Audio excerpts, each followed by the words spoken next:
الان من اینجا این جدولی که کشیدم، همون قسمت بازاریاب فروش که مثالش رو زدم، توی قسمت تعداد فروش، خب این محدوده رو انتخاب میکنم. میخوام بدونم آقا مثلا عددهایی که مثلا بیشتر از یک مبلغی هستن و به رنگ سبز به من نمایش بده.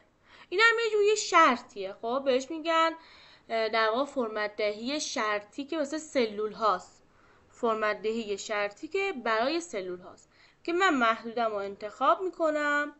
بعد در قسمت سربرگ هوم گروه استایل از کانکشن فرمتینگ توی قسمت هایلایت سلز، یعنی گزینه اولا کن بزرگتر، گریتر دن، لستن میشه کمتر، بیتوین میشه ما بین دو عدد، اکوال تو هم میشه مساوی یک عدد. حتی برای متنم داره که میام یکی از اینا رو انتخاب میکنم